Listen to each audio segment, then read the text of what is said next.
Bismillahirrahmanirrahim. Assalamualaikum warahmatullahi wabarakatuh. Di sini kami dari kelompok 3 kelas 1B akan mempresentasikan tentang struktur anatomi lambung atau gaster serta mekanisme digesti yang terjadi pada organ tersebut.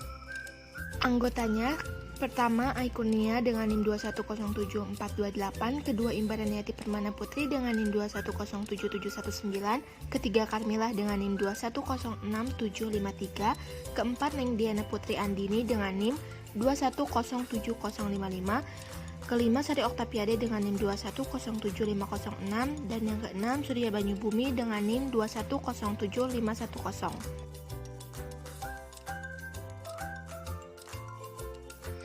Definisi lambung. Lambung atau gaster adalah organ berongga besar menyerupai kantung yang terletak intraperitoneal di epigastrium kiri antara lobus hepatis sinistra dan limpa. Secara garis besar, gaster memiliki 3 bagian, yaitu pars cardiaca, corpus gastricum, dan pars pylorica. Struktur lambung. Yang pertama ada kardiak, merupakan pintu masuk dari kerongkongan. Yang kedua ada fundus, merupakan bagian tengah tempat menampung makanan sementara. Yang ketiga ada pylorus, merupakan tempat keluarnya makanan ke duodenum. Yang terakhir yaitu ada dinding lambung atau mukosa, disebut juga dengan kelenjar korpus, merupakan bagian yang terdiri dari kelenjar lambung atau korpus yang mengekresikan getah lambung. Getah lambung mengandung asam lambung atau HCl, pepsin, musin, dan renin. Fungsi lambung. Pertama, sebagai penyimpanan makanan. Kedua, produksi kimus atau massa homogen setengah cair berkadar asam tinggi yang berasal dari bolus. Ketiga, digesti protein. Memulai digesti protein melalui sekresi tripsin dan asam kolida. Keempat, produksi faktor intrinsik. Glukoprotein yang disekresi sel parietal mengikat vitamin B12. Dan kelima, absorpsi yang minimal, seperti obat larut lemak dan alkohol diabsorpsi di dinding lambung. Yang pertama, kelenjar kardia mensekresi mukus. Yang kedua, kelenjar fundus, sel CF atau zymogenik, mensekresi pepsinogen, lipase, dan renin.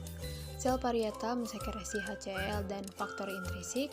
Sel leher mukosa mensekresi barier mukus. Yang ketiga, kelenjar pylorus mensekresi mukus dan gastrin, suatu hormon peptida yang berpengaruh besar dalam proses sekresi lambung, meningkatkan motilitas usus, mengkonstitusi sphincter esofagus, relaksasi sphincter pylorus, dan stimulasi sekresi pankreas. Fungsi asam lambung. Berikut adalah gambar asam lambung normal dan GERD. Ciri dari asam lambung naik ke kepala yaitu mudah kenyang, lebih sering bersendawa, sakit tenggorokan, mual, muntah, produksi air liur yang lebih banyak, bau mulut, dan mengalami batuk tanpa dahak. Sedangkan fungsi asam lambung sendiri yaitu memecah partikel makanan, membentuk larutan molekul yang disebut kimus, tidak mampu memecah protein dan lemak, dan memusnahkan bakteri yang masuk ke dalam lambung, atau tidak efektif 100%. Proses pencernaan pada lambung terbagi menjadi 2, yaitu secara mekanis dan secara kimiawi. Secara mekanis, makanan dari esofagus bergerak memasuki lambung. Makanan tersebut kemudian akan mengalami proses pencernaan di lambung selama kurang lebih 2-5 jam. Lambung memiliki lapisan otot yang akan berkombinasi melalui sistem pencernaan secara mekanik dalam memecah makanan. Kontraksi pada dinding lambung ini akan mendorong makanan secara perlahan. Gerakan tersebut disebut dengan gerakan peristaltik. Makanan yang telah menjadi bentuk lebih halus disebut dengan kim. Yang kedua adalah secara kimiawi. Secara kimiawi dilakukan oleh getah lambung.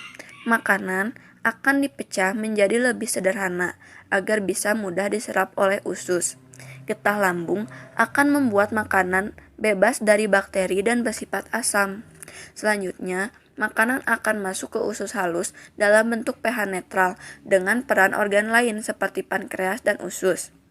Selain itu, ada juga enzim-enzim yang membantu secara kimiawi, yaitu enzim pepsin berfungsi untuk mengubah protein menjadi pepton. Renin mengumpulkan protein susu atau kasein. Lalu yang ketiga adalah HCl, berfungsi untuk mengubah pepsinogen menjadi pepsin.